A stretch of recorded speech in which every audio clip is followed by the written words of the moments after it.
hampir nggak tayang ada, tapi bukan sama dukun, sama adalah, ancaman waktu itu diancam karena dia yakin, eee, barangnya itu beneran memiliki energi, terus dia yakin yang ini, aduh nggak bisa sih gue ceritain bahaya soalnya.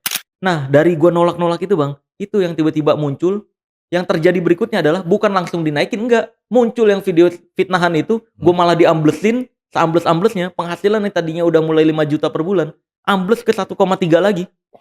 Deng, 1,3 lagi, berat tuh, makanya itu yang titik gua tetap berjalan ketika yang lain berhenti.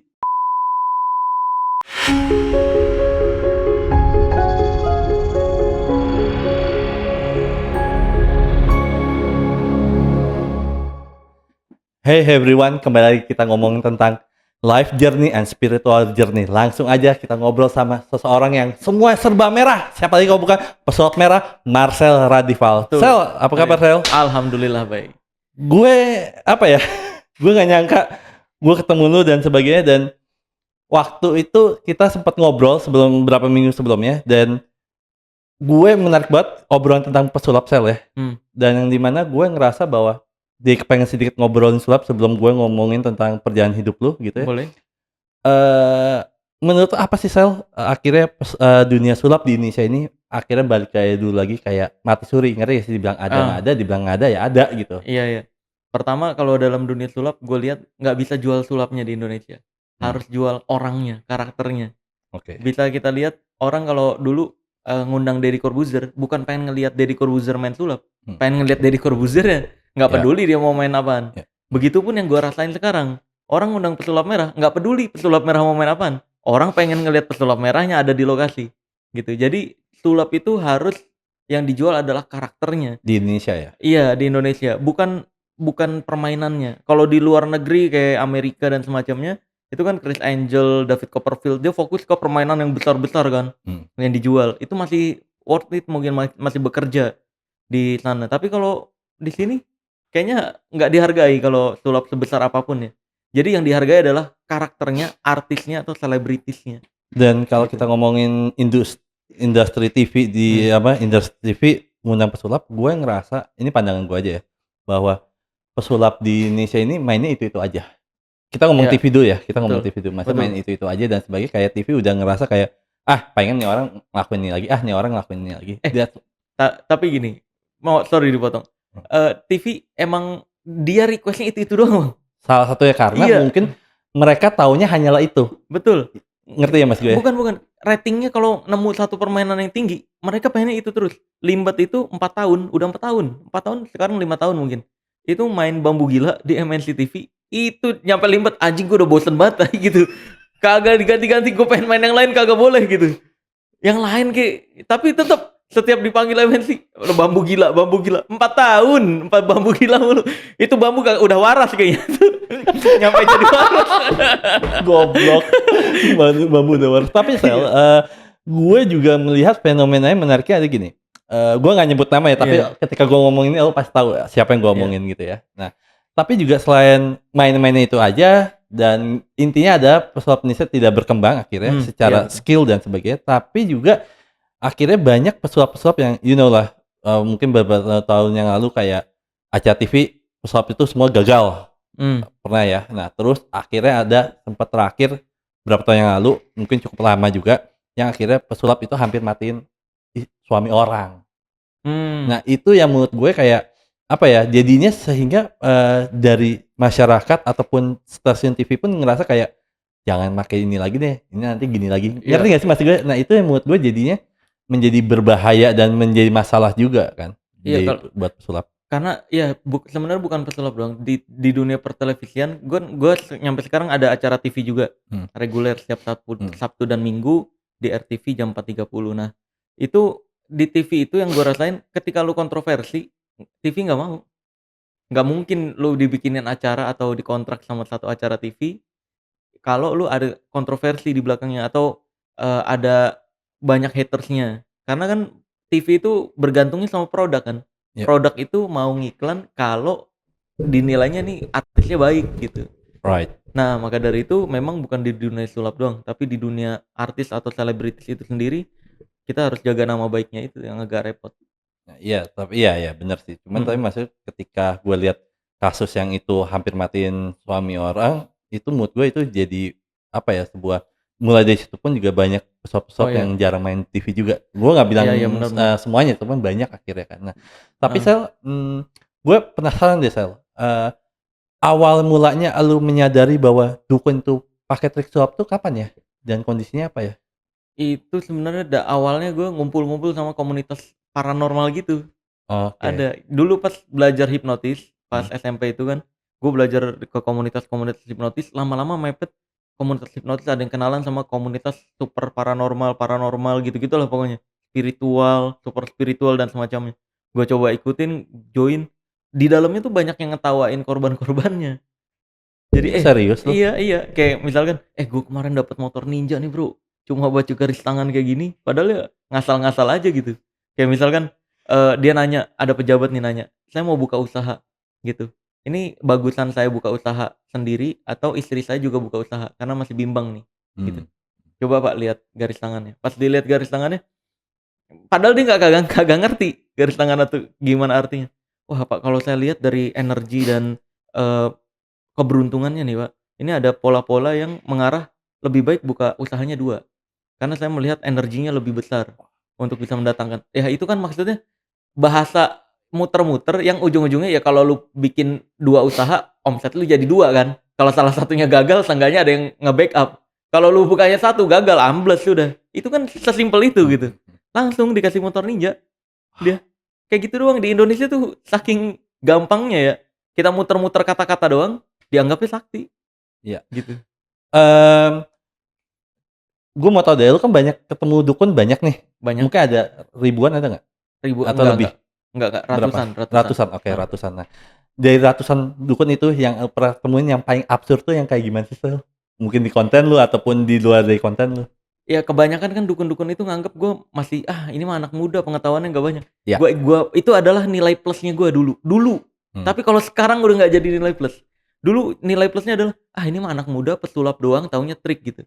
Kayak iya, pembuktian mediumisasi waktu itu. right, Pembuktian mediumisasi dia yakin banget bisa masukin jin ke dalam badan gua gitu kan. heeh, Ya udah pas ketemu, akhirnya gua ceritain sejarahnya, kan dia praktekin dulu, set, dia praktekin ke gua gagal gagal gagal gagal, baru ending-nya gua ceritain, "Pak tahu nggak mediumisasi sejarahnya bla bla bla bla bla bla bla," keringat dingin langsung. Dia nggak oh, nyangka, anjir pengetahuannya sedalam ini ternyata. Nah, jadi banyak dukun-dukun tuh kayak gitu. Dulu, pada berani ketemu pesulap merah karena nganggapnya pesulap merah itu, pengetahuannya paling segini. Nah, kalau sekarang masalahnya mereka udah pada diem karena dari jalur hukum kalah, dari jalur pengetahuan kalah, ya udah mereka akhirnya nggak ada jalur gimana caranya ngebuat pesulap merah stop. Ada satu cara yang mereka lakukan, bikin hoax. Itu sampai sekarang di dunia artis sulit buat diatasin. ya. Karena kalau udah hoax beredar, nah itu kita klarifikasi dibilangnya muter balikin fakta, diem dianggap mengiyakan, serba salah. Tapi pernah nggak, Sel, dengan lu bongkar-bongkar dukun dan sebagainya, akhirnya buat satu video mungkin YouTube sama satu dukun itu yang akhirnya lu pernah nggak sih satu momen yang akhirnya video itu nggak tayang? Entah itu karena apapun ya, pernah nggak sih satu momen yang Enggak ada kayak mungkin kasihan dianya ataupun enggak ada malah di masalah lebih besar ya? enggak ada. Hampir nggak tayang ada, tapi bukan sama dukun, sama adalah, ancaman waktu itu diancam. Karena dia yakin, eee, barangnya itu beneran memiliki energi, terus dia yakin yang ini, aduh nggak bisa sih gue ceritain bahaya soalnya. Jadi Ditut aja nanti. enggak bahaya. Jadi barang dia yakin punya energi, nah ada pengetesan-pengetesan akhirnya pembuktian sama gue perusahaan ini nih. Pembuktian, pada saat pembuktian gagal. Nah itu punya salah satu grup terbesar di Indonesia produknya. Habis kebongkar sama gue rugi katanya 17 miliar. Nah akibat rugi itulah mereka ngancem buat nge-take down. Ya mereka yang minta sendiri ketika gagal minta take down gitu. Ya udah kalau gua tetep lanjutin lanjutin, malah diancem mau ilang kita, mau dihilangin sama dia. Hmm. Pas gua cek, Masukin thumbtack, ah, masukin thumbtack, kagak dong, kagak muat. masukin thumbtack. Pas gua cek, Bang, grup perusahaan ini, ternyata beneran ada orang yang sampai sekarang ilang sama mereka, dan udah biasa ngilangin orang kalau ada bermasalah sama mereka. Akhirnya ya udah, minta apa lu gitu, minta apa? Dia akhirnya ya udah minimal kalau nggak mau take down, minta, logonya disensor aja. Gua lakuin akhirnya. Kan bisa Mmm, diajuin ke YouTube tuh buat ngesensor logo. yang udah tayang ya video. Kira udah, itu hampir di take down ada. Kalau di take down atau nggak jadi tayang nggak ada sampai saat ini. Karena peraturannya wajib ditayangkan, dan kalau dia gagal pembuktiannya Digebukin? Oh enggak? enggak, hukum sosial, nomor pribadinya gue share, alamat gue share gitu. Serius? Iya, itu peraturannya, kayak pembuktian santet dan semacam. Banyak pembuktian santet tuh, kalau di YouTube gue kan banyak orang-orang yang ngotot bisa santet, karena hadiahnya kan bebas tunjuk rumah dimanapun, plus bulanan gue kasih 50 juta per bulan kalau bisa santet gue gitu. Nah, sampai sekarang kagak ada yang berhasil, mereka minta maaf akhirnya. Tapi Sel ya, apa sih yang akhirnya gini, gue tahu bahwa di Amerika Serikat zaman dulu itu pada fasenya percaya dengan hal-hal seperti itu, gitu ya. Ada. Pernah ada fasenya. Nah, Iya. tapi yang lucunya Indonesia dari dulu sampai sekarang Tetep. tetap. Nah, tapi apa sih yang membuat orang Indonesia itu gampang banget percaya dengan itu dan gampang banget digoblok-goblokin itu apa ya? Ya karena mitos-mitos kita dari zaman dulu itu, kan kita diajarin bahkan jangan duduk di depan pintu, nanti jodohnya jauh, ya kan. Jangan duduk di atas meja, nanti bapaknya banyak utang. Nah pas gue tahu kayak gitu, gue kayaknya dulu kagak pernah duduk di atas meja, bapak gue banyak utang. Iya, gue buat salah hal itu nanti. Cuman tapi maksudnya menurut gue kayak berarti ya lu gini, berarti lu justru bukan justru sorry, berarti ya lu menyetujui bahwa orang Indonesia kebanyakan saat ini masih orang-orang bodoh gitu. Iya, gue menyebutnya SDM dungu, kaum dungu. Gue terang-terangan, gue bilang di masyarakat Indonesia itu orang-orang yang percaya dukun, orang-orang yang percaya mistik-mistikan, orang-orang yang percaya ilmu-ilmu yang seolah-olah bisa dilakukan secara bebas dan itu ilmu goib.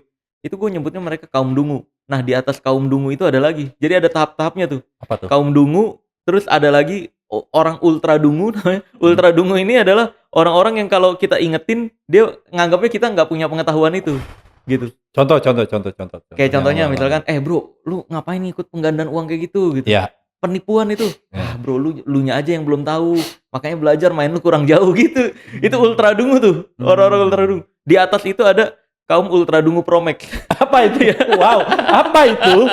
Bodoh sekali bahasanya. Apa itu? Ultra dungu Promax itu adalah orang-orang yang kita udah kasih contoh sama persis kayak kebal.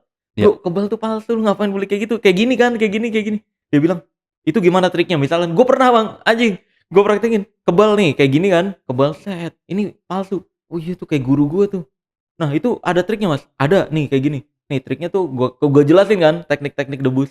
Kayak gini, teknik debusnya kenapa bisa motong kertas tapi ke kulit aman, gitu gue jelasin. Terus tau nggak yang dia bilang apa? Yang dia bilang adalah, oh jadi itu pakai teknik ya, tapi guru saya yang asli. Anjing. Tetep aja ya udah gue bilang bawa guru lu praktekin di depan gue praktekin sama persis kayak yang dia praktekin. Nah itu kaum ultra dungu Promax. Oke Sal, kita pembuktian Sal ada episode tusuk dia yuk, enggak ya? Sal, tapi lu percaya namanya babi ngepet nggak? Babi ngepet nggak percaya. Nggak percaya sama kayak buat lakuin sekarang. Oh enggak ya? mitos itu. Iya sih, memang iya sih. Kalau ada mah gue pengen pakai babi ngepet. Ngapain jadi artis selebriti, capek make up. Iya sih. Begini. Capek make up harus effortnya nggak melebihi apa yang didapat ya. Iya, syuting seharian aduh. Kalau ada babi ngepet mah enak. Tapi Sel, so today let me get to know you better Sel. Gue pengen mengenal lu baik. Gue penasaran deh Sel. Childhood lu seperti apa ya? Apa? Childhood lu. Masa kecil ya. Masa kecil gue adalah gue dulu punya julukan kalau kata orang tua gue itu Pak Kasur. Karena gue nggak suka jalan-jalan kayak anak-anak kecil lain. Gue sukanya di kasur, diem gitu, nonton TV, makan di kasur 1 sampai umur 5 tahun kayak gitu. Serius? Iya. Itu di kasur terus sampai sekarang. Makanya gue nggak pernah suka untuk liburan ke luar negeri atau jalan-jalan kayak ke gunung gitu. Nggak pernah suka gue. Karena menurut gue kayak capek doang. Apa yang didapat? Apa aktivitasnya gitu? Kecuali ada aktivitas jelas, misalkan ke pulau mana, itu di sana nanti ada mancing kayak gini. Ini ada ikannya, ikan ini target kita. Nah kalau aktivitasnya jelas, baru gue mau. Tapi kalau misalkan ke gunung ini nih, pemandangannya bagus, ngapain aja? Kayak kemarin ke Jepang, diajakin ke Tokyo Skytree itu, ya kan, bayar per orang 350.000 tuh. Set, gue naik ke lantai yang 350 meter, ketinggian 350 meter, gue lihat pemandangan doang. Ngapain orang? Itu gue tau gak di pikiran gue, ini ngapain ya? Apa aktivitas yang bisa dikerjakan gitu? Ini pemandangannya bagus. Nah itu kayak kalau gue kayak ngapain gitu. Terus naik lagi ke ketinggian paling tinggi 450 meter. Sama juga nggak ada aktivitas yang bisa dikerjain. Cuma orang foto-foto gitu. Nah, akibat itu mungkin terjadi karena gue masih kecil, masa kecilnya ya itu nggak suka jalan-jalan, gue sukanya di kasur Apa yang terus. terjadi, Sel? Kenapa lu akhirnya nggak suka jalan-jalan tuh kenapa masih kecil itu? Itu lucu sih buat gua anak kecil nggak suka jalan-jalan. Emang ini sih, nyaman aja di kasur, nyaman kalau yang gue inget ya, yang ada di ingatan gue nyaman aja di kasur, capek kalau jalan-jalan, sampai sekarang gue nggak suka berkeringat, makanya olahraga tuh, paling 30 menit maksimal, 15 sampai 30 menit setiap hari, itu pun di rumah, gue beli alat-alat gym di rumah, nggak mau gue pergi keluar. Jadi emang hidup gue kebanyakan di rumah. Mmm. Kalau, liburan terus kemana gitu, mungkin banyak yang nanya. Kalau gue liburan itu justru di rumah nonton Doraemon. Sambil makan atau sambil ngemil, Sampai sesimpel itu. sekarang, Sel? Iya, nyampe sekarang. Nonton Doraemon? Iya, nonton Doraemon, SpongeBob, atau nonton Netflix film-film Aneh, sambil lucu banget, aneh banget. iya. Kalau keluar-keluar ngapain? Karena capek. Mungkin gue capek karena pekerjaan gue udah sering kemana-mana kan. Hmm. Kayak syuting TV, kan mereka di tempat umum tuh acara gue tuh. Ketemu orang banyak. Karena ke tempat umum di gambaran gue capek aja bawaannya. Terutama gunung-gunung gitu kayak di pikiran gue ada bawa-bawa berat-berat, barang berat, terus, makanan-makanan juga bawa repot, itu. Jadi Tapi bukan itu titik zen-nya ya, Sel, ya? apa? Bukan titik zen-nya memang bawa yang berat, memang kita kalau di gunung itu dalam artian kita menyatu dalam alam dan tanda petik ya. Mmm, Apa memang itu titik zen-nya juga atau titik gimana? zen maksudnya? Titik pencerahannya memang sebenarnya memang tujuannya ke situ kan? Oh iya, tapi kalau ya itu gue nggak suka tapi. Makanya gue lebih suka di rumah, santai, minum kopi, nge-vape, sambil nonton Doraemon, udah. Sesimpel itu. Tapi Refreshing Sel, gue. gue sempat ngomong Jepang jadi gue ke-distract dikit, gue mau Apa? bahas dikit tentang Jepang. Lu ke Jepang dalam rangka apa ya ceritanya? Kerja, ada kerja, dakwah di sana. Masih dakwah gimana tuh? Jadi ngisi di Oh jadi beberapa. ustad gitu pakai sorban? Enggak dong, Oh enggak? tetap kayak gini, Heeh. tapi ada beberapa tempat ngisi jadi pembicara, tapi Mmm. tetap ada sulapnya, gitu. Jadi di sana, pertama kalau yang tujuan utamanya adalah ada acara Amazing Muharram, itu acara tahunan setahun sekali, Oke. ya. Itu acara spiritual terbesar di dunia sebenarnya. Oh gitu? Iya, pusatnya yang di Indonesia, cuma ini di Jepang baru jalan berapa, 7 kali. Wow.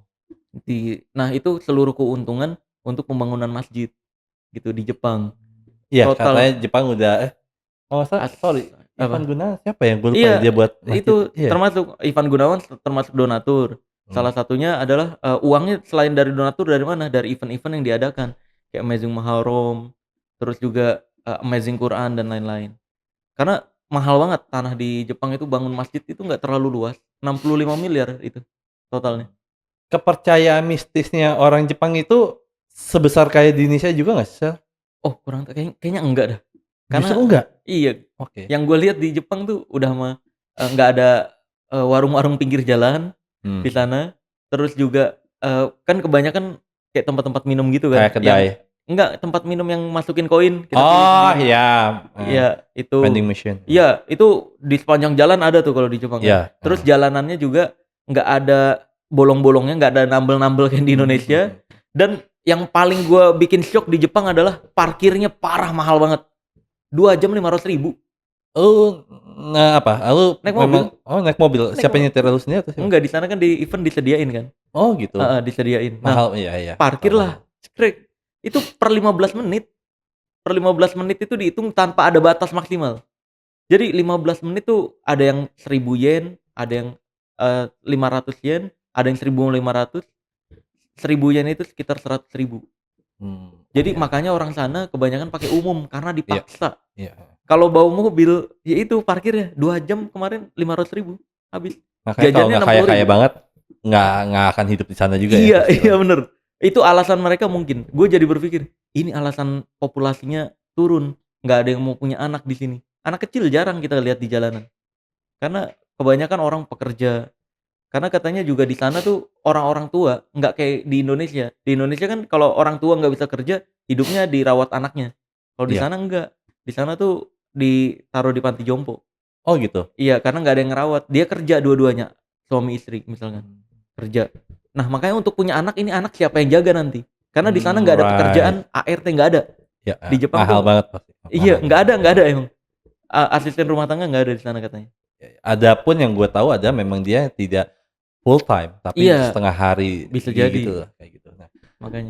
tapi apa yang lu dapat dari Jepang itu sendiri, Sel? Maksudnya lu cerita sama gue bahwa tadi bahwa lu nggak bisa nikmatin namanya proses jalan-jalan. Iya, betul. Nah, jadi lu ngapain aja? Maksudnya lu pas setelah itu masa lu nggak jalan-jalan, nggak ngapa-ngapain, aneh banget. Enggak. Dia lu langsung balik ke hotel gitu? Iya, jadi habis jadi pembicara di satu tempat, balik ke hotel. Ngisi pembicara tempat, biasanya kan di sana juga nggak mungkin bisa balik sih. Pasti ada yang ngajakin makan dulu. Semua pembicara nih kayak Aa Gim, Ustadz Fatih Karim, Igun gitu. Kita kan pulang ada tuh orang-orang yang punya resto, "Yuk makan dulu." Kita makan dulu. Jadi tahu tuh harga-harganya tuh. Kayak pecel lele di situ 1.300 yen. 1.300 yen itu sekitar 150 ribuan lah. Iya. Kurang lebih 150 ribuan. Terus juga kayak makanan-makanan itu haram semua di sana banyakan. Kalau bukan di restoran Indonesia, bahkan kopi pun haram di sana. Gimana Di sana cerita kopi kan haram? ada cek aplikasi pengecek halal haramnya. Serius, buat ngopi aja susah banget. Nggak, maksudnya ngecek halal haramnya Di Nggak, aplikasi. gue masih belum kepikiran. Alatnya apa? Aplikasi kayak scan gitu. Barcode-nya di-scan, nanti ini halal atau haram keluar. Jadi halal Japan tuh ada, atau aplikasi serupa lah. Itu nanti dia yang ngelihat komposisinya dan semacamnya, ditentuin haram atau halal. Kopi tuh dari 10 kopi 8-nya haram. 2 doang jadinya. Dan Kandungannya apa ya kira-kira, kenapa bisa bikin dia haram ya? ya ada mungkin zat-zat babinya atau alkoholnya. Gelatin babi, iya betul. Jadi di sana rata-rata makanan babi, ada tulang babi, minyak babi dan semacamnya. Itu banyak. Jadi untuk makan tuh nyarinya repot banget. Kita scan. Haram. Semuanya haram. Dan teh manis nggak manis di sana. Teh manis nggak manis, kopi manis nggak manis. Jadi orang sana tuh gula tuh aneh banget. Orang-orang Indonesia ngelihat orang Indonesia minum kopi pakai gula tuh, ih apa rasanya gitu. Malah minum gula gitu. Sumpah kagak ada manis-manisnya. Terus juga kalau mau nge-vape atau ngerokok, wah anjir itu bener-bener. Berhenti orang pasti kalau ke sana ngerokok. Apa beda Singapura juga gitu kan? What the difference? Apa bedanya? Di sana tuh satu ruangan maksimal 8 orang kan. Iya. Ngantri panjang. Jadi udah males duluan kayak mau ngerokok, antrian panjang banget nih. Ganti-gantian jadi satu batang keluar. Kan berkurang tuh jadi 7, masuk lagi 1. Enggak boleh lebih dari 8 tuh ruangan di sana. Wah, itu anjir. Udah mendingan enggak nge-vape dulu gitu di sana. Karena repot. Wah, detox dia ngilangin racun. Itu sih yang bikin gue shock beberapa hal di Jepang. Berarti lu bener literally nggak ngerasa nikmatin di sana. Nikmatnya gitu. Gue adalah pas di hotel itu nonton kayak gitu lagi. Kalau cara acara Jepang itu aneh-aneh, tau gak sih? Kalau lu nonton TV-nya kan? Iya. Aneh-aneh kan acara? Iya, aneh-aneh. Aneh-aneh yang gak jelas-jelas. Komedinya ekspresi. Aduh, yang gue kasihan cuma satu, Sel. Apa?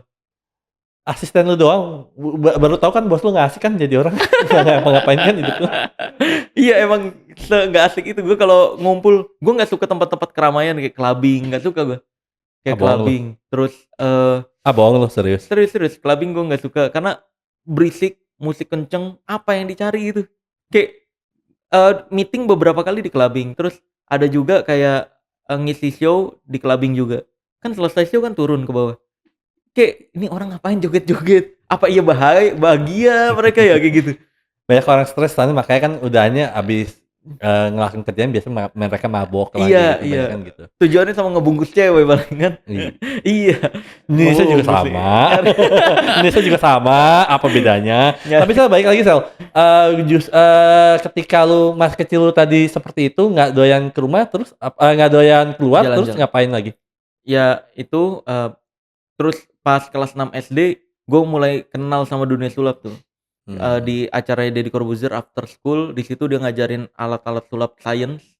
Itu gue catet tuh, karena gue terlahir di keluarga yang nggak mampu kan dulu, pas-pasan banget. Itu gue catet. Jadi waktu itu pas kelas 6 SD gue udah mulai nyuri-nyuri buat kayak uang jajan gue nggak pakai jajan, gue kumpulin terus buat beli alat sulap. Kalau ketahuan diomelin. Dan ibu gue atau bapak gue selalu bilang, jangan jadi pesulap, yang sukses di dunia sulap Deddy Corbuzier doang, Hmm. gitu. Kalau tetap maksa jadi pesulap, nanti malah jadi pesulap ulang tahun. Paling sebulan berapa kali, 2 kali, 3 kali Iya. ngisi, nggak hidup nanti gitu-gitu. Itu dikasih tahu, tapi tetap gue nyolong-nyolong, kesempatan untuk bisa dapat beli alat sulap, gitu. Zaman dulu tuh kelas 6 SD, SMP, masuk SMP gue justru tertarik sama dunia hipnotis plus agama. SMP 3 tahun itu, gue fokus belajar agama. Dari mulai ikut-ikut kajian, sempet mau jadi ustad, kayak tadinya kan mau jadi pesulap ya. Terus pas SMP gue pengen jadi ustad gitu. Karena kayak pengetahuannya banyak, pinter gitu. Yang gue lihat pada saat itu. Kalau belajar Islam lebih dalam, ternyata Islam tuh ngajarinnya hal-hal detail juga, alasan-alasan Right. rasionalnya gitu-gitu. Nah, gue mulai tertarik tuh sama agama, sampai belajar iqdat. Iqdat itu latihan perang dulu. Iya, cara megang senjata dalam Islam. Itu jadi makin seru kan, jiwa anak muda kan pas Iya. diajarin kayak gimana cara megang senjata, gimana cara jadi pemimpin perang, kode-kodenya. Latihan pakai ini dulu, tali plastik. Ya tahu. Nah, itu di gunung-gunung, Bang. Mungkin itu yang ngebuat pikiran gue keluar rumah itu capek. Nyampe sekarang nambah juga. Itu di gunung-gunung kita. Ke gunung mana, gunung mana, gunung mana. Itu pakai tali plastik, dibuat grup. Nah, kita nyerang grup yang sebelah, kalau tali plastiknya berhasil keangkat, itu nyawa kita hilang berarti. Jadi tonjok-tonjokan gimana caranya biar itu nggak keambil, gitu. Nah, itu seru tuh dulu. Dan disitulah gue akhirnya baru tahu nih, ketika lu bilang mungkin dari situ lu ngerasa capek dan sebagainya, mungkin ada rasa trauma atau something yang bikin lu nggak nyaman, akhirnya kayak mendingan gue di rumah aja gitu ya. Enggak sih, capeknya jadi ingatan-ingatan kayak bawa nasi, bawa, teri kacang, teri kacang dipedesin, itu kayak bawa gas, kan bawa gas 3 kilo tuh dulu. Terus aduh anjir ini capek banget nih, jalannya 8 jam, istirahat tidur di tempat kotor gitu kan. Itu yang ngebuat kayak kalau gue diajakin ke gunung, udah tahu gambarannya begitu, mendingan gue di rumah gitu. Nonton, makan, selesai. Nggak capek. Lu capek ngangkat gas 3 kilo, gas LPG ya 3 Iya, kilo. tapi Lu jalannya capek gitu. 8 Padahal jam. gue kalau setiap malam kadang gue isengin istri gue sambil pakai gas LPG 3 kilo. Bahaya. Lu ketahuan chattingan sama itu kan yang lain. Terus gitu. Tiba-tiba gas ada. Ya, tapi lucunya adalah yang bikin gue penasaran adalah ketika lu mulai belajar sulap dan sebagainya, kan anehnya adalah kakak lu kan seorang ustadz. Iya. Ya kan? Itu tanggapannya gimana Sel? Kan gini, kita tahu bahwa di dunia sulap mungkin saat itu atau mungkin saat itu mungkin mikirnya orang-orang pakai jin, pakai hal-hal yang seperti itu, bahkan pun sampai sekarang pun ada pesulap-pesulap yang akhirnya menjadi pesulap yang akhirnya menjadi ateis. Itu banyak lah seperti itu. Nah, itu gimana Sel? Pandangan kakak lu Sel? Awalnya kalau sulap kan dianggapnya ya trik doang gitu kan. Iya. Kalau zaman dulu mah pas gue masih awal-awal belajar. Terus hipnotis dulu sempat debat di dunia hipnotisnya. Hipnotis dianggapnya itu kan masukin jin ke dalam tubuh manusia, bisa diatur. Akhirnya gue penasaran lah akibat itu. Gue pelajarin hipnotis, gue praktekin, oh kayak gini doang hipnotis. Nah, akhirnya gue kasih penjelasan, abang gue juga belajar tentang hypnoforcelling dan semacamnya. Paham lah akhirnya. Hipnotis itu cuma keahlian komunikasi ke pikiran bawah sadar. Nah, jadi lama-lama nggak ada perdebatan yang gimana-gimana, karena saling belajar, saling melengkapi. Kalau gue misalkan main sulap yang genit-genit ke wanita gitu, itu biasanya diingetin juga. Kayak misalkan gue bilang pelet itu nggak ada, hati-hati. Suka diingetin gitu doang, hati-hati dalam Islam tuh ada ajaran ilmu yang membuat pasangan suami istri itu bisa bertengkar. Itu ada setannya khusus kalau ajaran Islam. Khawatirnya kalau nyebut pelet nggak ada, itu nanti dibilangnya nggak ada gitu. Suka diingetinnya. Padahal pelet yang paling terbaik buat melet perempuan ada uang 500.000 ya, banyak. Itu pasti pelet. Itu mah pelet LC itu. Kalau pelet perempuan itu banyak tekniknya. PDC namanya tekniknya, pancing dikit curhat, kita tinggal diem doang. Oh iya. Udah selesai. Oh gitu ya. Gitu-gitu doang, tugas cowok simple. Saya nggak alami, saya mengerti kok perasaan kamu. Saya pernah ngalamin, anjing banget jadi orang. Akhirnya satu momen akhirnya gue nggak tahu itu udah gede atau masih kecil juga Sel. Lu kan sempat jualan ikut gorengan. Bantu gorengan itu umur berapa? Itu SMA. Jadi pertama kali gue masuk TV itu SMK kelas 2. SMK kelas 2 itu pertama masuk TV, dan itu sedih banget justru. Banyak orang yang bahagia kan baru pertama masuk TV. justru masuk TV pertama gue itu adalah kejadian yang paling sedih. Karena pada saat itu dari sekolah gue ke Jatinegara, ke Kompas TV itu acaranya. Itu ada gue ngeliat di Facebook ada kompetisi nih untuk ajang pencarian bakat. Dulu Go Show namanya kalau nggak salah ya. Itu gue ke lokasi, ikutlah tuh castingnya.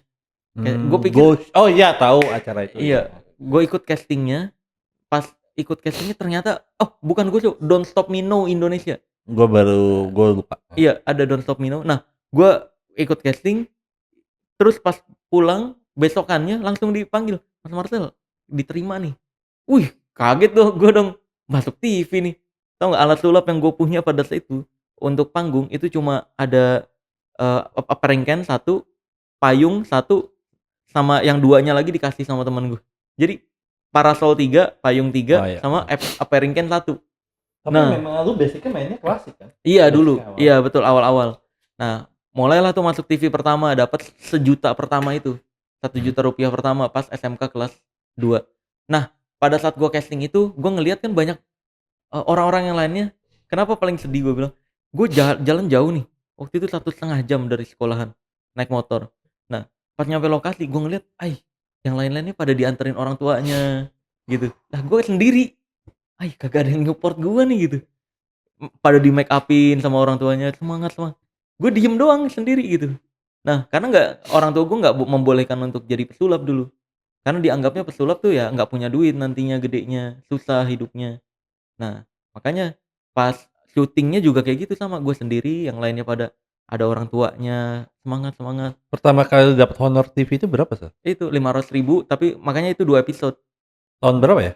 Tahun berapa itu ya? 2011, 2012. Oh ya cukup kecil sih saat itu ya. Iya. Maksudnya nggak bilang kecil banget, cuma tapi untuk ya baru-baru untuk pertama kali masuk TV oke lah. Iya. Apalagi anak sekolah ya waktu itu ya. Right. Nah, waktu itu mulai dari saat itulah banyak TV kayak kontak, "Yuk ikut Mas Marcel nih acara game show gitu." Mulai tuh. Jadi di sekolah juga gue jarang masuk sekolah karena biasanya acara TV atau ngewakilin sekolah di sekolah lain. Jadi sering banget tuh kalau gue lagi sekolah belajar tiba-tiba dipanggil guru BK, Mas Marcel gitu. Mas Marcel dipanggil guru BK. Ke guru BK itu ngobrolin tentang besok bisa ya ngisi di sini gitu. Mau main apa? Gitu. Jadi besok gue nggak sekolah, ngikut kepala sekolah jadinya. Ngewakilin sekolah gue. Bokap nyokap itu gimana ketika lu kan akhirnya banyak bolos sekolah karena utama ada acara TV ya? Iya, acara itu TV gimana? dan sekolah. Itu gimana? Ya karena menghasilkan duit nggak apa-apa. Oke, Gitu, dia. klasik. Iya, dan gue di zaman SMK itu adalah zaman yang gue sempet di SP hampir mau dikeluarin kan. Gue pede aja nggak bakal dikeluarin karena yang wakilin sekolah itu kan gue kan. Kalau gue dikeluarin siapa yang wakilin sekolah lu gitu. Karena waktu itu di SP gara-gara pacaran terus. Oke. Sering datang telat, pacaran, berduaan terus. SP1, SP2, SP3 ini katanya nyampe telat lagi karena pacaran kayak gini. Nanti saya keluarin nih SP4. Gue dengan pede besok telat kagak ada tuh. Karena gue yakin nggak mungkin dikeluarin. Kalau gue dikeluarin siapa yang ngwakilin gitu. Orang gue sering dipanggil guru BK untuk ngisi jadwal gitu. Dan tadi gorengan itu pas SMK kelas 3 sebenarnya. Oke. SMK kelas 3 gue udah mulai ngelihat ekonomi keluarga gue makin parah banget. Terus utang semakin numpuk orang tua gue. Kan kita ternyata baru tahu juga dari umur 1 sampai 18 tahun ternyata banyak makan itu dari hutang. Makanya dulu cita-cita gue adalah pengen bisa makan tanpa utang doang gitu. Cita-cita gue sesimpel itu. Gue udah bahagia kalau gue bisa makan dan gak punya utang. Sesimpel itu. Makanya gue cari tahu gimana caranya. Nah akhirnya untuk yang paling gampang dulu jualan gorengan. Udah masuk TV loh gue. Tapi jualan gorengan, jualan mie ayam gitu. Dapat tuh sebulan 500.000. Bisa lah buat nambah-nambah jajan. Lulus sekolah gue gak bisa ikut perpisahan. Gak ada duit. Yang lainnya pada ikut, gue nggak bisa, nggak ada duit. Waktu itu diancam nggak lulus. Ya gimana kalau nggak ada duit gitu? Lu bodo amat nggak lulus lah. Tapi akhirnya lulus juga. Terus juga gue nggak bisa kuliah. Digendam gurunya. Karena itu sering ngewakilin sekolah mungkin. Oh iya, gimana gendam gurunya. Nah terus lulus sekolah itu sedih juga, banyak yang lain-lainnya pada ngomongin kuliah di mana, gue nggak bisa, karena nggak ada biayanya pada saat itu. Ya udah akhirnya gimana caranya gue pengen dapat pengetahuan juga, tapi nggak punya duit. Akhirnya di Facebook itu kan banyak dulu zaman Facebook, seminar-seminar yang, Right. berbayar. Nah, gue Mhm. menggunakan keahlian gue yaitu 1M mulut. Mmm. Nah, dari mulut itulah gue kontak adminnya, gue bilang, "Butuh kru gratis nggak?" Gitu. "Kalau butuh kru gratis, saya mau belajar kerja nih," bilangnya gitu. Padahal pengen ikut seminar gratisan.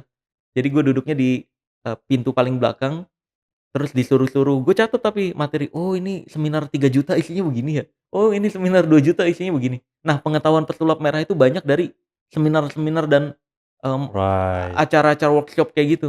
Makanya right. sampai gue bisa hipnotis, gue bisa sampai dapat gelar hipnotis, itu ikut-ikut workshop yang kayak gitu, gue pura-pura jadi kru, gue catet-catetin, nyampe trainernya, salah satu trainer yang ngelihat gue sering ikutan jadi kru, dia kenal, terus, "Wih kamu bisa hipnotis juga?" Udah gitu. "Coba praktek." Praktek, pas gue praktek berhasil dikasih gelar makanya. Tahun 2012 tuh udah dapat gelar di dunia hipnotis CH, gelar Iya, non Cak. akademis, heeh. Nah, dari situ makanya dari dulu gue doa, "Ya Allah kalau bisa mah gitu saya pengen duduk di depan," gitu. Biar saya, enggak disuruh-suruh nganterin minuman, biar nyatetnya bisa maksimal, fokusnya bisa maksimal, nggak disuruh-suruh, gitu. Biar kayak penonton-penonton lain tuh duduk di depan. Nah makanya sampai sekarang pas gue ada jadi pembicara, duduknya di depan, sering banget muncul di pikiran gue, "Ya Allah ini kayaknya terlalu depan dah," gitu. Karena terlalu depan, gue berharapnya Right. jadi penonton, malah jadi pembicaranya. Makanya doa next time teman-teman harus detail tuh. Karena dulu gue doanya, "Ya Allah kalau bisa pengen di depan." Bener duduk di depan tapi jadi pembicara Wow, itu sekarang. keren doa, detail tapi jangan banyak minta, jangan Iya, banyak maunya. iya iya. Banyak orang udah detail, banyak maunya, kata Tuhan, "Ini apaan sih nih, gue bingung." Iya, banyak orang doa, tapi dia nggak percaya terhadap doanya sendiri, Right. iya kan? Sehingga ketika nggak dikabulin, mereka malah protes, "Ya mana doa Mhm, katanya mhm. bakal dikabulin." Yah, kayak contohnya gini guys, kayak ada kisah yang menarik menurut gua, ada di suatu wilayah kekeringan. Nah, ada ustadz yang bilang, "Semua doa itu pasti dikabulkan. Iya, Semua mhm, doa itu pasti Allah akan ijabah, mhm. pasti nggak mungkin ditolak," gitu. Akhirnya satu wilayah ini yang kekeringan, "Ya udah, yuk kita doa bersama yuk untuk turunnya hujan besok." Karena kita udah kekeringan, kita sulit nyari air, akhirnya diadainlah doa bersama untuk turun hujan. Besokannya harusnya hujan dong. Set, ditunggu pagi nggak hujan, siang kali sih, siang nggak hujan, sore nggak hujan, mulai pada emosi sama si ustadz ini. Datanglah kerumpulan, "Mana nih? Katanya doa pasti dikabulin. Kok doa pasti diijabah? Mana? Nih kita datang ke sini sore hari, ini udah sore dikit lagi malam, nggak turun-turun hujan juga." Wow. Terus kata si ustadznya, "Kalian percaya sama doa kalian? Udah yakin belum sama doanya?" "Udah," gitu. "Nah kalau udah yakin pasti dikabulin. Bukti keyakinan kalian apa?" "Buktinya kita kemarin doa sampai nangis-nangis gitu. Tapi faktanya sekarang nggak turun hujan." Nah, terus si ustadz ini bilang, "Enggak, kalian sebenarnya nggak yakin. Karena kalau kalian yakin terhadap doa kalian, harusnya kalian ke sini bawa payung." Gitu. Jadi banyak banget orang doa udah nangis-nangis, mereka pikir mereka percaya sama doanya. Misalkan, "Ya Allah, saya pengen punya penghasilan 100 miliar Mhm, atau mhm, 1 miliar lah sebulan," misalkan. mhm. 1 miliar sebulan, 100 juta per bulan. Tapi mereka nggak mempelajari apa yang dikerjakan sama orang-orang yang Right. penghasilannya segitu. Lah lu belum siap gitu, belum siap untuk punya itu, Allah nggak mungkin kasih. Ya. Jadi sambil menunggu itu dikasih, lu pelajarin dulu orang-orang yang 100 juta per bulan kehidupannya gimana ya? Belajarnya apa aja Mmm. ya? Kan bisa gitu. Mempersiapkan itu. Jadi suatu saat itu pasti dikabulin karena yang gua rasain gitu, Bang. Dulu ini yang mobil gua yang bawa nih, mobil putih ini cuma Mhm, ada 4 di Indonesia, mhm, itu kan atapnya bisa dibuka. Dulu mhm. pas gue jadi ojek online, itu gue padahal cuma nyeplos doang, Bang. Anjir ini orang kalau punya mobil atap kebuka kayak gini kerjanya apaan sih gitu. Bapaknya orang kaya kayak gimana ya? Iya, Enak banget ya gitu. Gue cuma doa doang, "Ya Allah kalau boleh mah saya pengen naik." Naik itu mhm, maksudnya adalah temen punya mobil kayak gitu, gue naik di sebelahnya, ngerasain doang, iya. gitu. Naik doang. Sekarang tiba-tiba malah dikasih, gitu. Malah gue ngerasain waktu itu kan, lagi boring nih, gue, aduh semua rumah ada, mobil ada, apalagi yang belum ya? Set, gue lagi scroll, ih ada yang jual nih, mobil limited, cuma ada 100 di Indonesia, 100 di dunia, 4 di Indonesia. Wah, ini mobil atapku bukan nih, keren nih, gue cek, cocok, langsung gue beli. gue praktekin. Nah baru keinget gue, oh iya zaman ojek online dulu gue pernah doa cuma pengen naik doang, Iya, iya. dikasih beneran gitu. Wow. Tapi ini Sel ya, tapi gue mau sedikit flashback belakang tadi tentang lu sempat punya utang banyak dan sebagainya. Ya. Akhirnya kan awalnya itu bokap tuh jadi seorang polisi. Polisi tuh pensiun pas gue Iya. lahir. Iya, pensiun lahir terus akhirnya Jadi rental apa yang mobil. terjadi? Rental mobil dan akhirnya dari Bangkrut. situ malah bangkrut, punya utang banyak. Bangkrut punya utang Seberapa banyak. banyak? Maksudnya kalau boleh sedikit dikasih tahu Sel, berapa Sel secara angka Sel? Jadi ke bank itu sekitar 200 juta sampai 250 juta. Wow. Perintilannya gue nggak tahu. Itu di bank nyampe nggak boleh minjem lagi. Waktu itu udah limit karena Ya. nggak bisa bayar bulanannya juga. Terus perintilan lain kayak ke orang, ke teman-temannya, terus juga ke kantor polisinya bahkan. Dari gaji pensiunannya itu diambil duluan gitu. Jadi dinilai hutang. Itu udah berapa ratus juta juga. Jadi udah sampai nggak bisa minjem lagi. Rumah akhirnya dijual. Umur gue 16 tahun waktu itu. Rumah dijual. Terus sebagian uang dari rumah waktu itu, rumah gue dijual 350 juta, ingat banget. 200 jutanya buat bayar ke bank, 150 jutanya buat bayar perintilan lain. Kita pindah ke kontrakan. Itu tersisa tinggal 12 juta. Pindah ke kontrakan kecil. Bayangin rumah yang tadinya 100 meter pindah ke kontrakan 60 meter persegi. Sakit-sakitan terus tuh gue. Karena barang yang di rumah yang 100 meter itu jadi numpuk kan. Iya. Di rumah yang 60 meter itu jadi sempit pergerakannya. Nah, terus jadi bukan rumah, jadi gudang. Iya, sih, jadi guys. gudang, bener. Jadi gudang. Nah, di situ gue nyampe sempat nanya titik terbawah itu, gue nanya ke orang tua gue, ini kalau misalkan tahun depan kan kita harus bayar kontrakan lagi. Right. Duit udah nggak ada. Terus gimana kalau nggak ada duit? Kita tinggal di mana? Bokap gue nyampe, ya kita pasrah aja sekarang, cari jembatan terdekat gitu. Nyampe ke tahap itu, makanya lah gue denger itu, parah coy, ini harus bergerak sih. Gue naik ke genteng minta tolong kasih kerjaan akhirnya. Selain karena nggak cukup nih dari jualan gorengan mie ayam kayak gini, mustahil bisa bayar kontrakan dan semacamnya.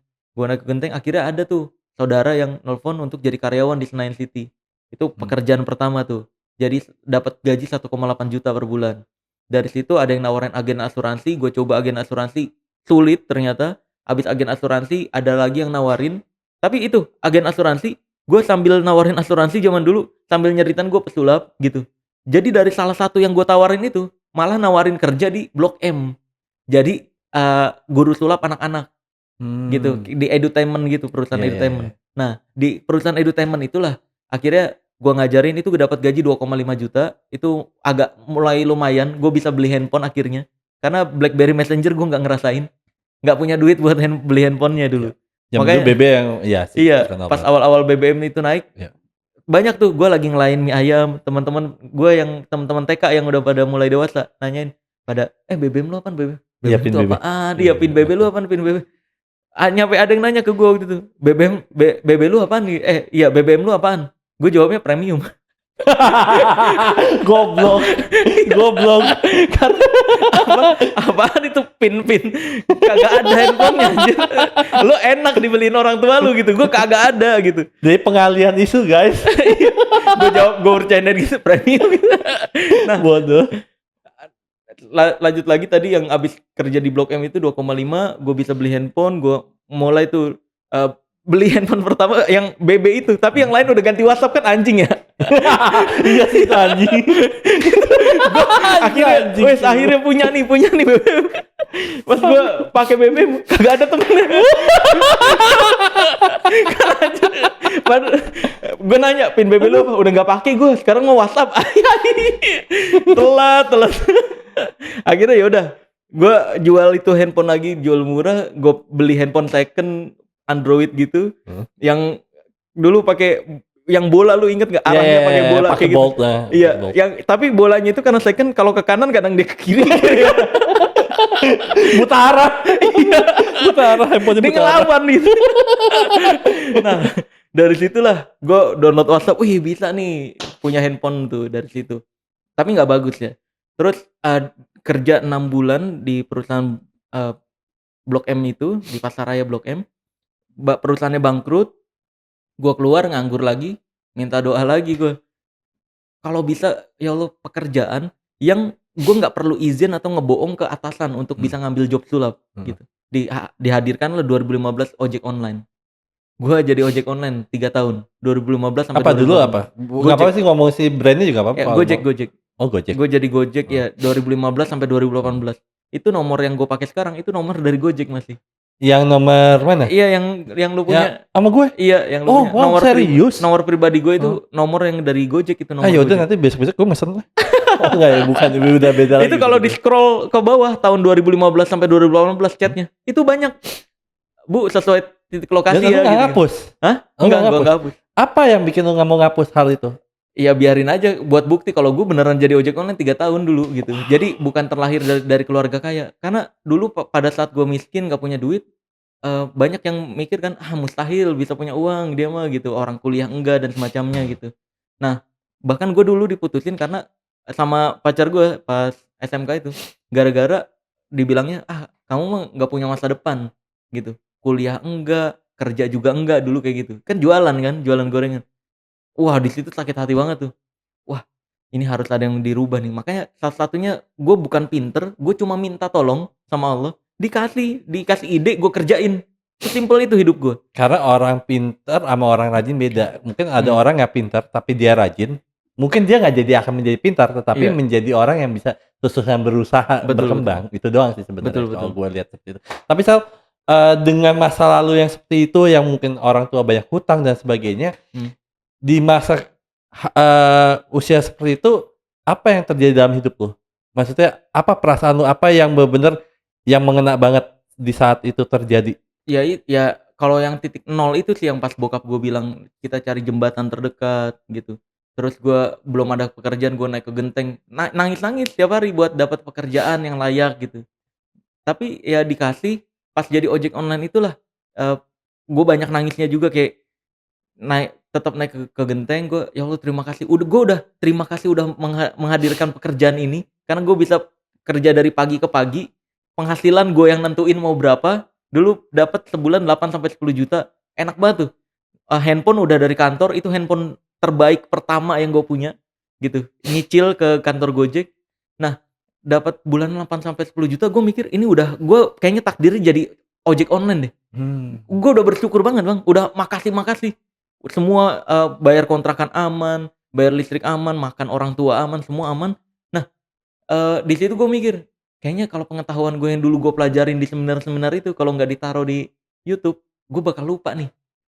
Sebenarnya gue mulai YouTube itu biar gue nggak lupa, gitu. Tujuannya awalnya Tujuan gitu. awalnya iya, biar gue nggak lupa terhadap pengetahuan yang gue tahu.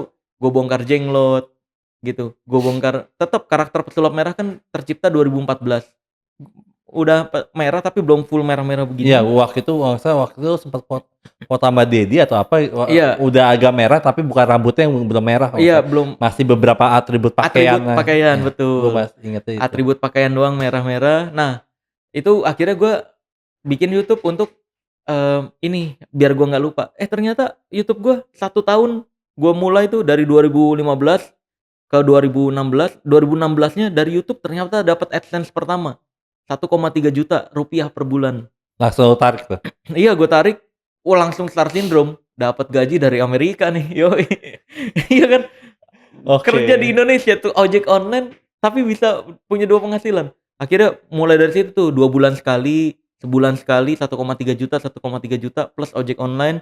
Nah, ajaibnya pas di tahun ketiga 2018 itu 2015, 16, 17 ke 18-nya itu ojek online tuh udah mulai turun subsidi dari kantor. Kerja dari pagi ke pagi dapat paling 3 juta per bulan.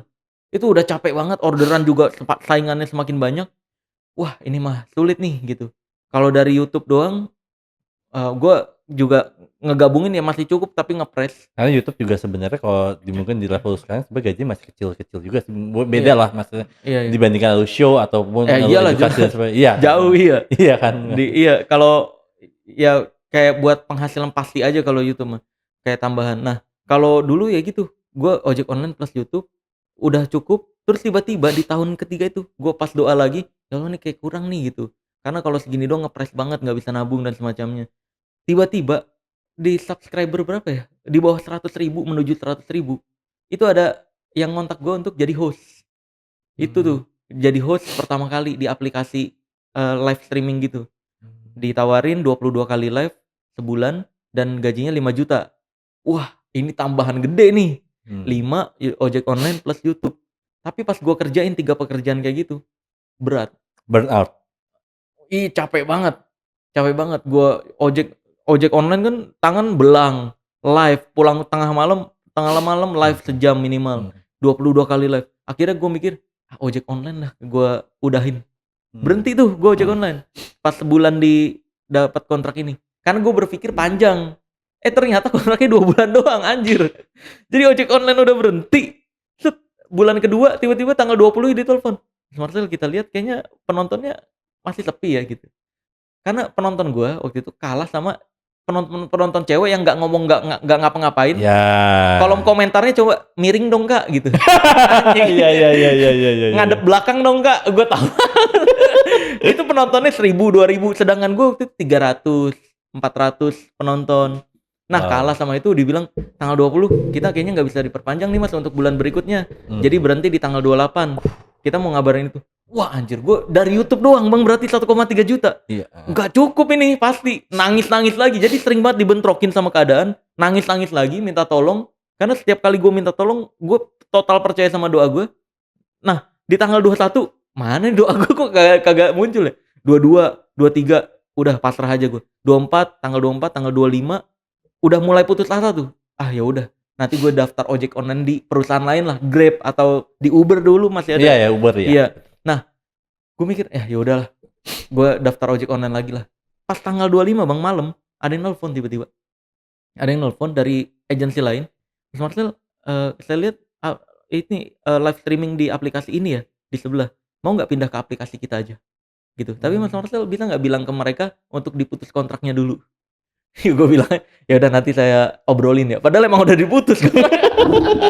Saya jual mahal.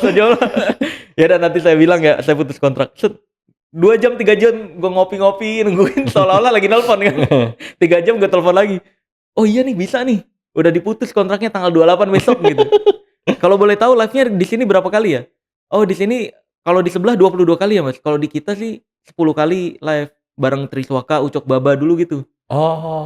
Buat memperbaiki nama baik si aplikasinya itu. Seolah-olah di aplikasi kita bukan cewek-cewek doang loh, ada talent-talent, artis-artis juga gitu, YouTuber. Nah, bareng-bareng itu, gue tanya, 10 kali live, ya berarti lebih kecil dong nih dari sebelumnya gitu. Pas gue tanya, kalau boleh tahu berapa ya budgetnya gitu dalam sebulan? Paling kita ngajuin di 30 juta sebulan, oke Mas. Oke, deal langsung. Jauh banget ternyata. Nah dari situlah gue dikontrak 3 tahun Bang. 3 tahun. Wow. Nah, udah full entertain dari situ. Gue YouTube plus nge-host, terus juga off air. Dari situlah mulai pertama kali 2018 makanya gue mulai full di entertain. Dari banyaknya pekerjaan lo yang lo sebutin tadi gitu ya. Pekerjaan apa yang benar-benar yang menurut lo kayak kalau nggak karena pekerjaan ini awal ya, gue nggak akan menjadi yang sekarang. Ojek online. Karena gue ngerasain tenang pertama, rasa aman pertama di ojek online. Jadi ide-ide gue muncul Bang. Jadi pas naik motor, besok gue bikin video kayak gini bagus nih kayaknya gitu. Gue bikin, ya asal bikin tulus aja gue. Tulus, nggak ngarep duit, nggak ngarep ketenaran. Tulus doang. Bikin konten gini seru-seruan nih. Asik nih gitu gue bikin. Kalau nggak ada ojek online, mungkin nggak keluar tuh ide-ide kayak gitu. Rasa amannya juga nggak keluar. Makanya untuk tahap pertama dalam hidup yang baru pada sekolah nih, yang masih pada sekolah yang baru lulus, tahap pertama adalah cari sisi aman yang ngebuat lu tenang dalam hal keuangan. Untuk bisa berkembang mikir ke depannya gimana. Kasih tau dong Sel, mungkin banyak yang zaman sekarang mungkin yang orang maunya banyak yang instant right. Makanya banyak YouTuber yang gimana ataupun selebgram dan sebagainya. Tapi kasih tau mereka dong bagaimana tetap mereka harus menjalani namanya proses ataupun tetap yang namanya merintis. Walaupun seorang itu sekaya apapun tapi tetap aja menurut gua tetap merintis kan. Nggak mungkin dari walaupun mungkin bapaknya kaya banget, Maya kaya banget, dia walaupun jalan tapi kan step by step juga. Nggak langsung kayak bapaknya, nggak mungkin kayak ibunya kan. Nah, kasih tau dong ke teman-teman di sini juga bahwa bagaimana sih tetap harus bisa merintis, masih harus bisa mau untuk menjalani step by step dalam pekerjaan mereka itu sendiri. Sebenarnya gue pakai prinsip gue. Oh ya, tadi cerita gue baru keinget nih. Ada kejadian yang amazing banget Bang gue di gue pas jadi host itu.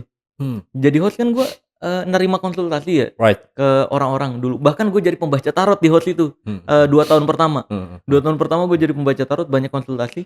Tahu gak, ada yang nanya naik video call, anak SMK nanya ke gue, "Bang Sel, gue pengen jadi pesulap, tapi gue dilarang sama orang tua gue." Dilarang kenapa emang? Orang tua gue bilang, "Jangan jadi pesulap, karena yang sukses di dunia sulap, pesulap merah doang." Dulu kayak gitu. Anjir, ini yang dulu gue denger dari bapak gue, tapi namanya dulu Deddy Corbuzier. Sekarang pesulap merah gitu. Makanya Wow. gue bilang, dari situlah gue punya ingat-ingat lagi prinsip-prinsip hidup. Tadi kalau gimana caranya berproses. Kenapa dari semua pesulap, semua YouTuber sulap, pesulap merah doang yang hidup bisa dibilang sampai sekarang. Yang paling tinggi nih subscriber, jam tayang dan semacamnya. Sampai sekarang stabil. Nah, gue punya prinsip hidup, guys. Ada cara jadi menang itu cuma ada 2. Yang pertama, berlari lebih cepat daripada yang lain. Ini maksudnya adalah lu belajar lebih banyak daripada yang lain, kenalan lebih banyak daripada yang lain. Nah, tapi kalau misalkan lu nggak sanggup kayak gue nggak sanggup dulu kan untuk berlari lebih cepat daripada yang lain. Right. Gue nggak sanggup untuk bisa lebih jago dari yang lain, nggak sanggup. Atau ada cara yang kedua, cara untuk menang, yaitu adalah tetap berjalan ketika yang lain berhenti. Itu yang gue praktekin. So good. Itu yang paling susah terakhir sih. Iya. Orang lain sudah berhenti, lu tetap berjalan. Bener. Sedangkan mungkin orang-orang yang berhenti ini memang kayak mungkin industri sulap gitu ya. Iya, di mungkin nggak YouTube berjalan gitu. nggak berjalan. Kan, dan Betul. lu tetap berjalan, dan itu menurut gua sih berat banget dan berat. susah banget Iya. penonton kan, right? Gitu. Betul, dan lu nggak boleh tujuannya duit. Dulu kan nggak ada tujuan duit sama sekali bang di YouTube. Kan naik turun, difitnah, dibuat hoax. Tahu nggak, pertama kali gue masuk entertain itu 2018, itu yang fitnah pertama, yang pesulap merah mulai dikenal di Indonesia tapi dihujat. Itu gue sakit 3 hari bang. Karena apa ya? Maksud gue nggak tahu. Yang difitnah menghina pencak silat. Oh iya, gue yang sama Cynthia Chandra inget.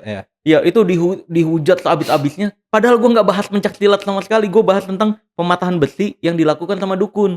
Yang kalau jual cincin, misalkan cincin energi, terus bisa matahin besi. Ya ini nggak perlu pakai cincin-cincinan. Besinya itu ada ukur-ukurannya, ada kerapatan besinya.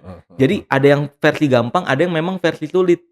Tapi difitnah kan, wah nama pesulap merah naik, dihujat. Itu gue sampai takut buka inbox WhatsApp. Nggak berani tuh. Sakit 3 hari. Itu karena perpindahan bang. Dari orang biasa baru masuk ke dunia YouTube, tiba-tiba naik begitu, kaget. 3 hari lu demam. 3 hari demam tinggi, nggak bisa ngapa-ngapain. Siapa yang mau ngebangkitin lu di saat itu? Akhirnya lu mungkin menjadi biasa lagi atau apapun. Nggak ada sih bang, karena nggak ada siapa-siapa. Jadi waktu itu gue sendiri aja, gue dianterin orang tua ke rumah sakit gitu, standar kayak gitu. Nah ke rumah sakit, terus juga di rumah aja, terus istirahat 3 hari. Gue mulai mikir, ini kalau kayak gini terus gue nggak bisa syuting berikutnya nih. Syuting penontonnya anjlok, yang tadinya udah mulai 100.000 penonton per video, anjlok ke 7.000. Gara-gara difitnah itu. Gue klarifikasi, dibilangnya memutarbalikkan fakta. Gue tantangin, dibilangnya sombong. Udah angkat tangan gue, 7 bulan kemudian itu. Makanya gue minta doa lagi. Ya Allah nih, saya udah berusaha semaksimal mungkin. Gue sering banget dipepet kayak gitu. Terus gue minta tolong, gue udah berusaha untuk klarifikasi, malah dibilang gini, ya Allah, saya udah berusaha A tapi malah B, C. Pasrah udah. 7 bulan kemudian bang, lihat, tiba-tiba Cynthia Chandra nggak sengaja nyenggol MMA juga. MMA-nya marah, MMA, orang-orang anak-anak MMA pada ngontak gue tuh, ayo kita samperin Sel, kan ini orang dulu bermasalah sama lu nih, ke Palembang ayo kita samperin. Iya, gue pernah tahu ya, ada. Gue waktu itu nggak baca DM-nya tanggal dan harinya. Akhirnya anak MMA nyamperin ke Palembang, dia ngumpet. Dari situlah gue bikin klarifikasi bang, tentang kejadian dia. Terus klarifikasi dulu fitnahnya dia kayak gimana. Naiklah nama pesulap merah, bener-bener naik banget. Berarti momen itu yang bikin lu kayak pertama jebret kali banget gitu ya. Naik, diundang Deddy Corbuzier pertama kali. Terus berikutnya, makanya sering kan di Deddy Corbuzier diundang udah 4 kali 5 kali. Nah itu pertama kali diundang Deddy, off air hidup. Undangan TV waktu itu masih pada hidup. Dulu masih pakai kemeja gue, belum mampu buat beli jas bikin jas merah kayak gitu.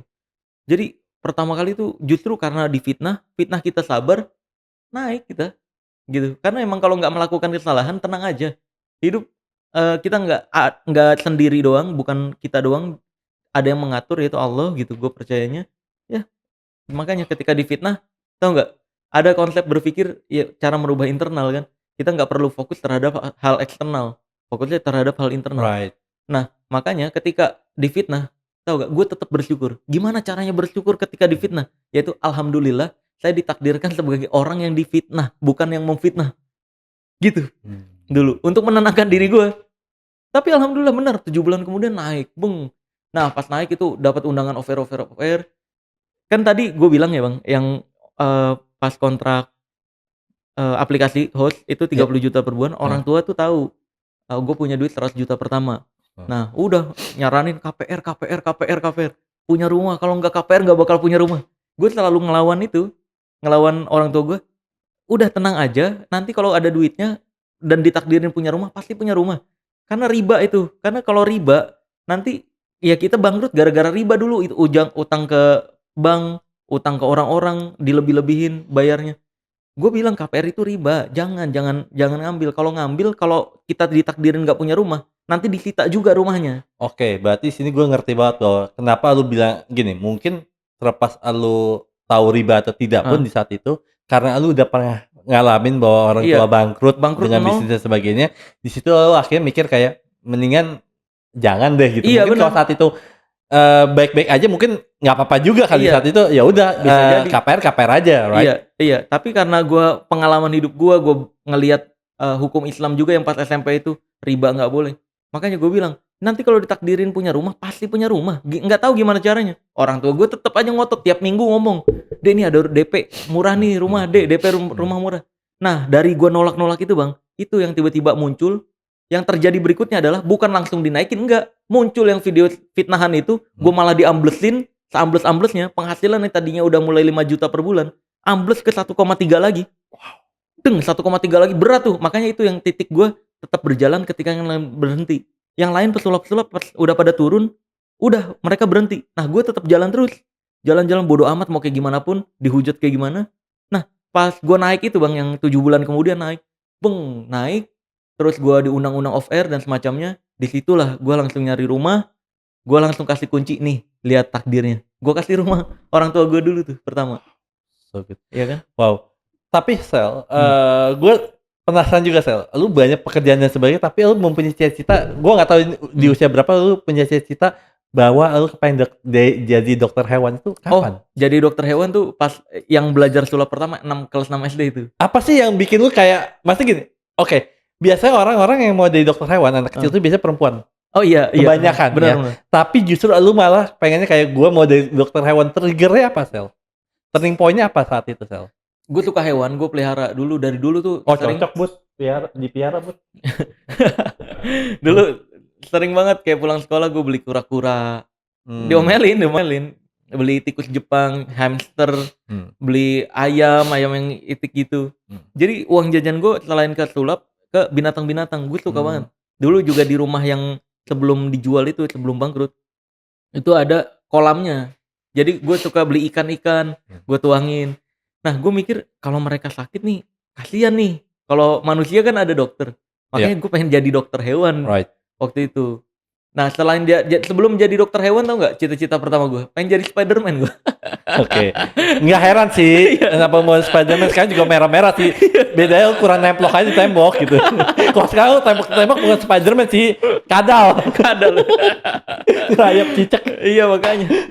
Nah, dari situlah. Terus sampai kayak sekarang, ya alhamdulillah ini berkat banyak yang berpikiran pesulap merah pinter, pesulap merah itu nggak takut. Apa yang terjadi di gue cuma minta lakukan tanpa mikir gengsi dan semacamnya. Kan awal gue minta, buat dapat penghasilan pertama, dikasih idenya jualan gorengan, gue praktekin tanpa malu. Kebanyakan anak-anak zaman sekarang banyak malunya, ya kan? Lebih baik nganggur daripada jadi ojek misalkan gitu, karena gengsi dan semacamnya. Enggak, jangan kayak gitu. Bisa jadi dari langkah itu, Lu nanti nemuin pintu-pintu yang lain, pintu-pintu dapat yang lain. opportunity yang lain. Betul. Karena ini Bang, gue ada analogi kisah lagi bagus. Jadi ada di sebuah wilayah banjir bandang, ada satu orang yang alim banget nih. Nah, itu waktu banjirnya setelapak kaki, ya kan, semata kaki, itu orang-orang udah mulai, "Ayo beres-beres bareng." Si orang yang alim ini bilang, "Enggak, saya yakin Allah itu pasti menolong saya. Saya udah doa bahwa, saya dan barang-barang saya aman, selamat." Terus, eee, naik sedengkul, orang-orang udah mulai ke atas kan, diingetin, "Ayo naik ke atas," gitu. Enggak. saya yakin Allah itu pasti nolong saya, barang-barang saya aman semuanya, tentram karena saya udah minta tolong sama Allah. Naik sepinggang, lewat perahu, ayo naik perahu gitu, naik perahu. Kita udah mau kelelep, enggak, saya yakin Allah itu pasti nolong. Dia udah minta tolong, barang-barang saya aman. Naik seleher, datang helikopter. Ayo naik gitu, nanti kamu kelelep.